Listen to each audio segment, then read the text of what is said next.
हाय दोस्तों, कैसे हैं आप सभी। मैं डॉक्टर अनव्यास फिर से अपने यूट्यूब चैनल पर आप सभी का स्वागत कर रहा हूं और आशा कर रहा हूं सभी ठीक है, मस्त है, एंजॉय कर रहे हैं। Data analytics for business decision के अंतिम प्रहार सीरीज के मैं लेकर आ गया हूं। फर्स्ट आउट ऑफ 14 क्वेश्चन अपना चल रहा है। बहुत इंपॉर्टेंट सीरीज है और बहुत ही इंटरेस्टिंग चैप्टर है आईटी वालों के लिए। चैप्टर यानी कि एक सब्जेक्ट पूरा का पूरा हमारे लिए चैप्टर हो सकता है, क्योंकि ये काफी नटशेल में दिया हुआ है। यहाँ पर आईटी वाले बच्चों को बहुत सी बातें अपन को इस सब्जेक्ट को शुरू करने से पहले मालूम होनी चाहिए। जैसे कि ये सब्जेक्ट है data analytics for business decision, यानी यहाँ पर कोडिंग का जो पार्ट रहने वाला है, जो अपना कोडिंग का पार्ट रहने वाला है, वो बिल्कुल ना के बराबर है। बिल्कुल क्या है, ना के बराबर है। मेन अपन से थ्योरेटिकल एस्पेक्ट से क्वेश्चन पूछे जाएंगे। हाँ, आर लैंग्वेज का एक कोडिंग का क्वेश्चन आ जाता है कभी कभी, लेकिन यूजुअली अपन उसको हटा भी सकते हैं, है ना, कि आर लैंग्वेज में एक स्ट्रक्चर बना के एक उसका कोड लिखने का 2 लाइन का 3 लाइन का क्वेश्चन आ सकता है, लेकिन अपन उसको हटा सकते हैं क्योंकि यूजुअली वो देखा नहीं जाता है। नहीं, इस बार इंटरनल में पूछा गया है, आपके यूनिवर्सिटी कॉलेज में पूछा गया क्या आर लैंग्वेज का कोड, है ना, कि बताइए कि ये वेरिएबल्स हैं और उससे कोड बनाना होता है, तो नहीं पूछा गया होगा। अगर फिर भी पूछा गया है तो बताइएगा। एज मोस्ट जितने भी कॉलेजेस थे AKTU के अंडर में, उनमें हमने इंक्वायरी करी थी, वो नहीं आया था, इसलिए अभी हमने वो कोड वाला क्वेश्चन हटा दिया है। इसकी थ्योरेटिकल एस्पेक्ट के क्वेश्चन है, बहुत सिंपल और बहुत स्कोरिंग मार्क्स रहता है। ये वाला सब्जेक्ट अपन को देता है आईटी वालों के लिए स्पेशली।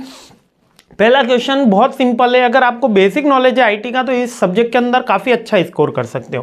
पहला क्वेश्चन ही बहुत सिंपल है। क्या बोल रहा है कि डाटा एक्सपोर्ट और इंपोर्ट क्या होता है, दोनों के बारे में डिस्कशन करो। इंपोर्ट क्या होता है? इंपोर्ट एक तरीके की प्रोसेस है, दोनों ही के एक्सटर्नल डेटा से अपने सिस्टम के अंदर कोई हम डेटा लेते हैं, अरेंज करते हैं, सिंक्रोनाइज करते हैं, तो डाटा इंपोर्ट कहता है। और अपने सिस्टम से दूसरे सिस्टम को डेटा देते हैं तो वो एक्सपोर्ट कहलाता है।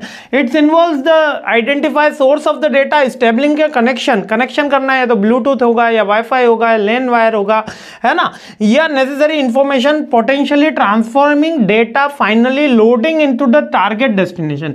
जहां से हमने डेटा को टारगेट किया है उस डेटा पे पहुंचाने को ही डेटा इंपोर्ट कहते हैं। उसका ही जस्ट ऑपोजिट एक्सपोर्ट है ना। Data export refers to the process of extracting and transforming data from the system application of an external destination, यानी कि खुद के डेटा को किसी एक्सटर्नल डेस्टिनेशन पे पहुंचाना, ट्रांसफर करना with the help of Bluetooth, wifi, LAN wire, किसी के भी थ्रू, है ना। Is the packaging by sending it to a destinated destination, है ना, डेजिग्नेटेड डेस्टिनेशन।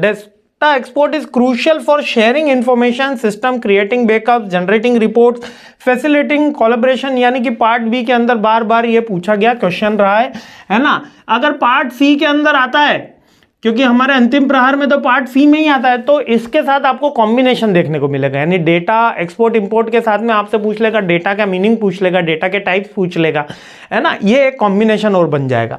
तो इंपॉर्टेंट क्वेश्चन है, मोस्ट रिपीटेटिव वन से मैंने स्टार्ट किया है। तो चलिए आगे बढ़ते हैं और सीरीज आगे बढ़ाते हैं। जय हिंद।